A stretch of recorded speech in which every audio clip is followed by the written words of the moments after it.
Hey guys, welcome back to the channel. So if you cannot tell from the title, we are going to be doing baked lobster tails today.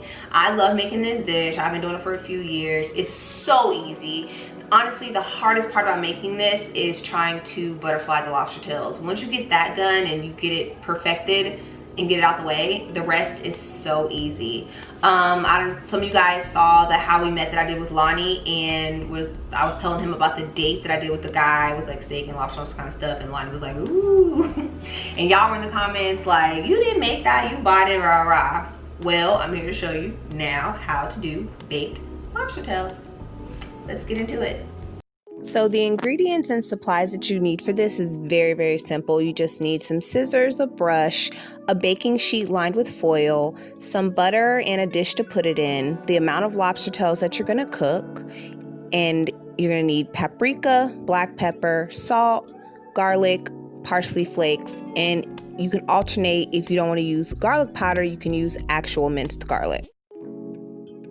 First things that you want to do is you want to make sure that your lobster tails are nice and clean and that you've washed them, and you want to set the oven to 450 degrees.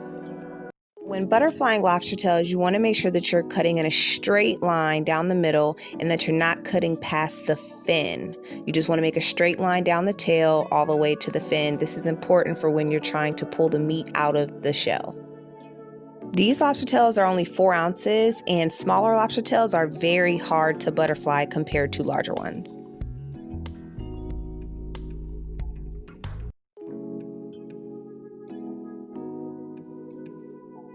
So once you get the meat out the shell, you're just going to spread it out on top and then spread the fin out as well. I slowed this down so you guys could see the second one really good. As you can see, there's a spoon. Sometimes you can just pull the meat out the shell, but sometimes you have to use a spoon to kind of help you separate the meat from the shell.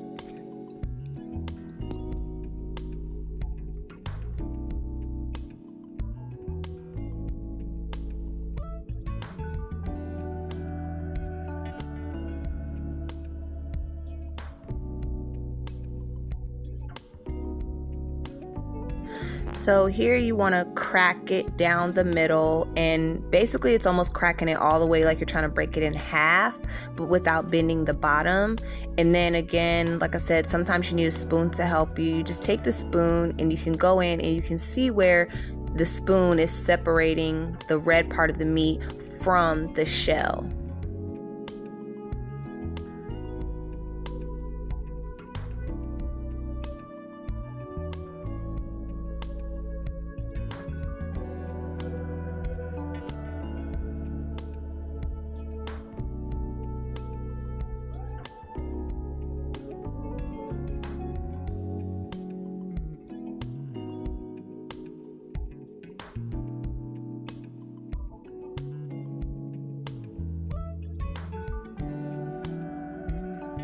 Then you want to turn the lobster tail towards you and then stick your thumb all the way down the middle on the bottom side of it, and then separate the meat from the shell by just pulling it all the way out until it's all the way down to the end to the fin.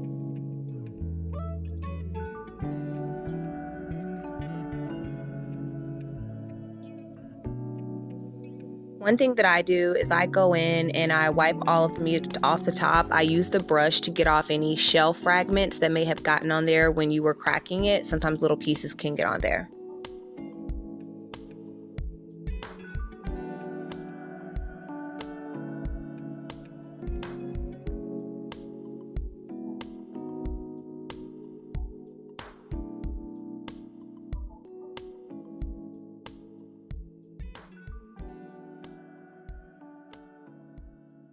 So once you've done that, you're going to move the lobster tails from your cutting board onto the baking sheet to prepare them for cooking.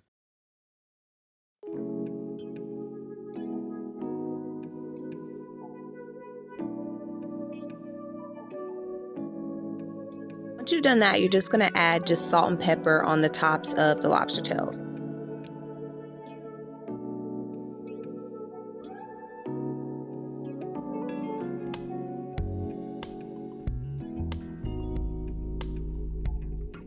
Here we have our melted butter. I have opted to use garlic powder instead of actual minced garlic.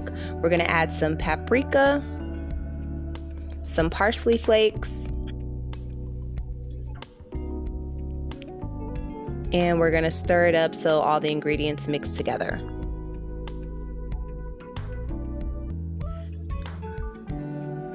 Then we're gonna take our brush and we're just gonna lightly brush the tops of the lobster tails with the mixture. The butter mixture not only is for taste, but it also helps keep the meat moist, because what you don't want to do is you don't want to overcook your lobster tails where they turn rubbery. So the butter helps keep them moist.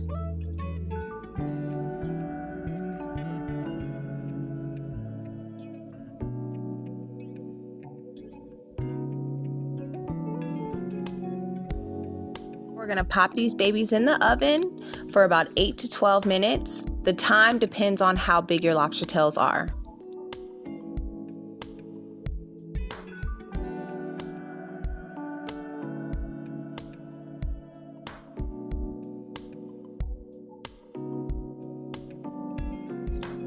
And there you have it, guys, a lovely lobster tail dinner.